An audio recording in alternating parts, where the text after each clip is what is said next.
Magandang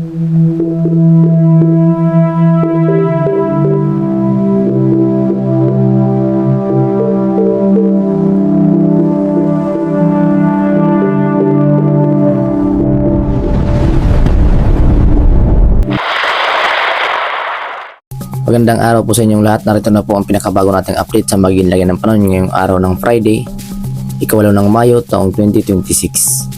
Sa kasalukuyan nga po, ang low pressure area nating minomonitor sa loob ng ating Philippine Area of Responsibility ay huling namataan sa kanlurang bahagi ng Palawan, na kung saan nagdudulot pa rin ito ng maulap na papuri na sinasamahan ng mga localized thunderstorm o mga biglaang buhos ng mga pag-ulan.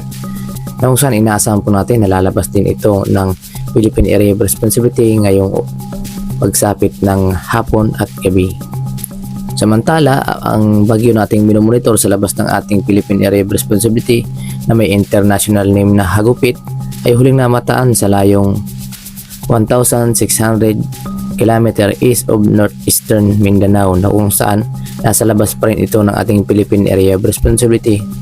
Ngunit kapansin-pansin na nga po na papapasok na nga po ito ng ating Philippine Area of Responsibility, na kung saan inaasahan nga po natin bukas ay inaasahan natin na nasa loob na ito ng ating Philippine Area of Responsibility, na kung saan may kategory pa nga rin po ito sa kasalukuyan na tropical storm category na may lakas na hangin na umaabot pa rin sa 65 km per hour, samantalang may pagbugso naman na umaabot sa 80 km per hour, at kumikilos nga po ito west-northwestward sa bilis na 15 km per hour.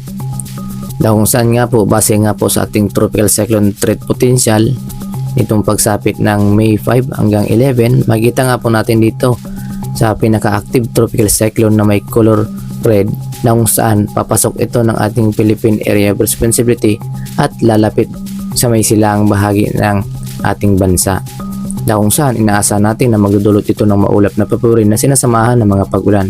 Nalubos natin pinag-iingat ang ating mga kababayan at pinaghahanda sa posibilidad ng mga mangyayari. Samantala, makita rin po natin dito ang kasunod pa nitong panibagong sama ng panahon, na kung saan nga po sa nakalipas nating mga oras ay bahagya na nga po itong humina ang tropical depression na ating minomonitor, na kung saan kasalukuyan na nga lang po itong low pressure area, na kung saan nga po ay inaasahan din po natin na lalapit din ito ng ating Philippine Area of Responsibility at posible pang pumasok ng ating PAR or Philippine Area of Responsibility sa mga susunod na mga araw o kaya naman linggo, na kung saan huling namataan nga po ito sa layong 2,800 km east of Mindanao, na kung saan nga po, base nga po sa ating climatological track sa buwan ng Mayo, na kung saan posible nga pong pumapasok ang bagyo na ating minomonitor.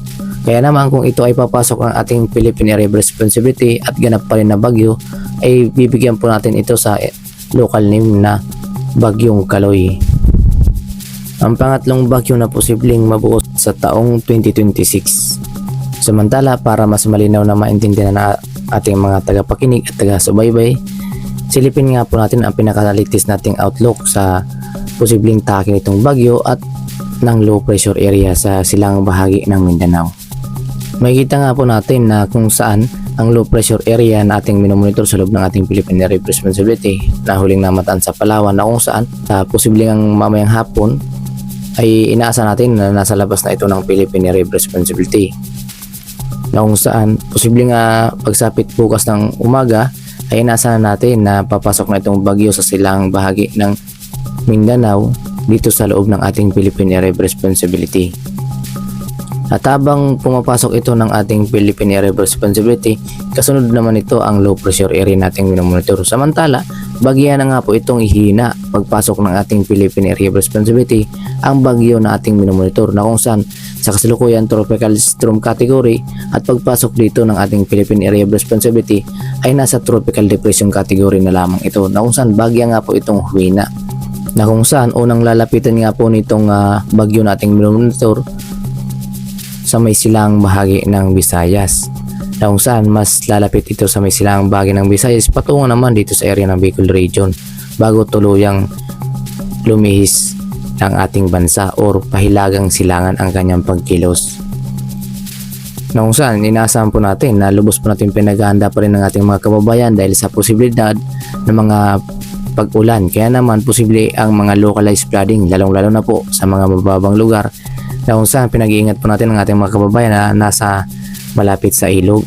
At para naman sa magiging lagay ng panahon dito sa Luzon, inaasahan po natin makakaranas ng improving weather or maliwalas na panahon na kung saan mababa ang tsansa ng mga malakas na mga pag-ulan. Samantala, pag-iingat pa rin po tayo dahil sa mga localized thunderstorm na mga biglaang kalat-kalat na mga pag-ulan. At para naman sa maging agwat ng temperatura dito sa may Legazpi, 26 hanggang 33 degrees Celsius. Tugigaraw, inaasahan natin na mainit ang ating inaasahan ng panahon na kung saan umabot pa rin sa 26 hanggang 39 degrees Celsius ang ating inasang agwat ng temperatura. Samantalang dito naman sa may Lawag, 25 hanggang 33 degrees Celsius. Baguio, 17 hanggang 26 degrees Celsius ang ating inasang agwat ng temperatura. Samantala dito naman sa may Metro Manila, 24 hanggang 35 degrees Celsius. Tagaytay, 22 hanggang 32 degrees Celsius ang ating inasang agwat ng temperatura.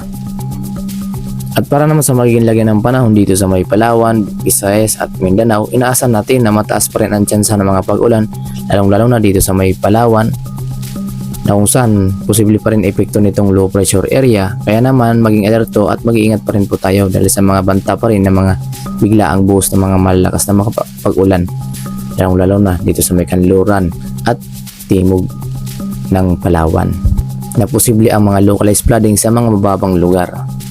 At para naman sa maging agwat ng temperatura dito sa may Calayan Islands, 25 hanggang 32 degrees Celsius. Puerto Princesa, 24 hanggang 32 degrees Celsius ang ating inasang agwat ng temperatura. At para naman sa maging lagay ng panahon dito sa Visayas, inaasahan po natin na mas bumaba na ang tsansa ng mga pag-ulan na kung saan inaasahan po natin na makakaranas na rin ng improving weather na sinasamahan ng bagyang maulap na papurin pagsapit ng hapon at gabi. Na kung saan may inaasahan po tayong agwat ng temperatura na umabot lamang sa 26 hanggang 32 degrees Celsius dito sa may Iloilo. Samantalang dito naman sa may Cebu, 27 hanggang 32 degrees Celsius. Tacloban, 27 hanggang 32 degrees Celsius ang ating inasang agwat ng temperatura. At para naman sa maging lagyan ng panahon dito sa may Mindanao, na kung saan inaasahan po natin na bagya na nga rin din humina ang epekto nitong mga weather system dito sa nasabing area. Kaya naman inaasahan po natin makakaranas na rin ng good weather or improving weather na rin ang ating inaasahan na kung saan mababa na rin ang tsansa ng mga malakas na mga pag-ulan. Ngunit inaasahan natin makakaranas pa rin ng maulap na papurin, lalo na dito sa may area ng Tawi-Tawi, Sulu, including Basilan, Zamboanga, na kung saan makakaranas pa rin ng maulap na papurin na sinasamahan ng light rains or mga mahihina mga pag-ulan. Para naman sa magiging agwat ng temperatura dito sa may Zamboanga, 25 hanggang 31 degrees Celsius.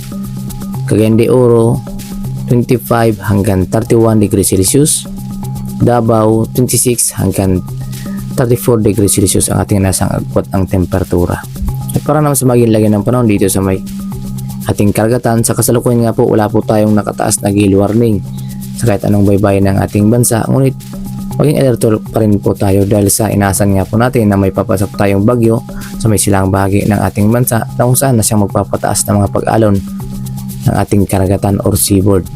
Sa kasalukuyan, malaya pa rin po makapaglalagay ng ating mga kababayan na mangingisda at mga pumapalaot na kung saan may taas lang po tayong inaasahan ng mga pag-alon na umabot sa 0.6 to 2.1 metro ang taas ng mga pag-alon ng ating karagatan. Kung saan malaya pa rin makapaglalagay ng ating mga kababayan. Lalo na yung mga mangingisda na pumapalaot.